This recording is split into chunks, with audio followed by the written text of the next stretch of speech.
Hi friends, good evening.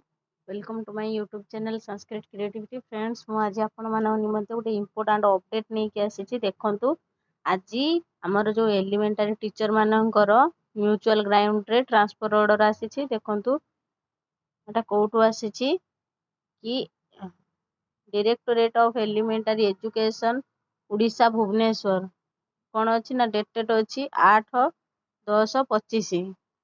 ଦେଇଛି କଣ ନା personal to provision laid down in notification number 13/45/3 school and mass education dated କଣ 14/5/2025 issued by government in school and mass education department Odisha.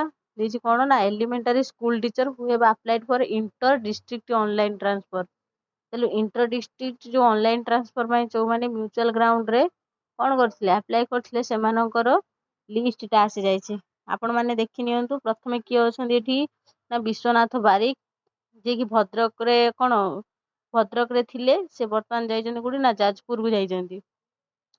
ତାପରେ ତାଙ୍କ ଏଗନେଷ୍ଟରେ କିଏ ଅଛନ୍ତି ନା ପୁଷ୍ପଲତା ସାହୁ, ସେ ଯାଜପୁରରୁ ଭଦ୍ରକକୁ ଯିବେ। ଏଇ ଦେଖି ନିଅନ୍ତୁ ଆପଣମାନେ। ଏଠି କିଏ ଅଛନ୍ତି ନା ସନ୍ତୋଷ କୁମାର ରାଉତ ଯିଏକି ଭଦ୍ରକରେ ଥିଲେ, ସେ ବର୍ତ୍ତମାନ କୋଉଠିକି ଯିବେ ନା ମୟୂରଭଞ୍ଜକୁ ଯିବେ। ତାପରେ କିଏ ଅଛନ୍ତି ନା ସସ୍ମିତା ନାଥ, ତାଙ୍କ ଏଗନେଷ୍ଟରେ ସସ୍ମିତା ନାଥ, ସେ ମୟୂରଭଞ୍ଜରୁ କୋଉଠିକି ଯିବେ ନା ଭଦ୍ରକ ଯିବେ।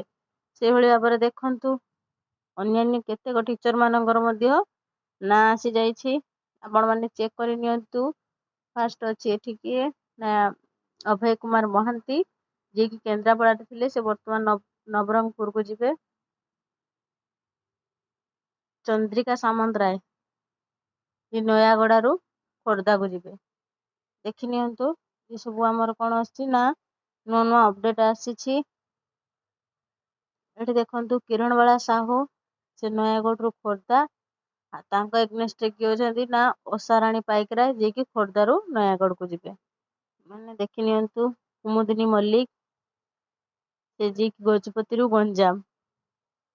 ଭାଗୀରଥୀ ମହାନ୍ତି, ଯିଏକି ଗଞ୍ଜାମରୁ ମୟୂରଭଞ୍ଜ। ଦେଖି ନିଅନ୍ତୁ। ବିଭିନ୍ନ ପ୍ରକାର ଅପଡେଟ୍ ଆମର ଆସିଯାଇଛି। ବିଭିନ୍ନ ଟିଚର ମାନଙ୍କର ନାଁ ମଧ୍ୟ ଆସିଯାଇଛି। ଦେଖି ନିଅନ୍ତୁ। ଆପଣ ମାନଙ୍କର ନାଁ ମଧ୍ୟ ଥାଇପାରେ। ଦେଖି ନିଅନ୍ତୁ ଜୟଶ୍ରୀ ସାମଲ, ଯିଏକି ଅନୁଗୁଳରେ, ସେ କଣ ନା ସୁନ୍ଦରଗଡ଼କୁ ଯାଇଛନ୍ତି। ଦେଖି ନିଅନ୍ତୁ।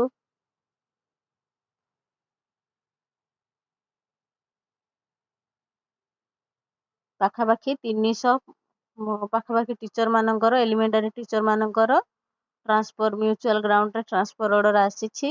ଆପଣମାନେ ଚେକ୍ କରି ନିଅନ୍ତୁ ଏବଂ ଦେଖନ୍ତୁ କଣ କଣ ତାର ସବୁ କ୍ରାଇଟେରିଆ ରହିଛି।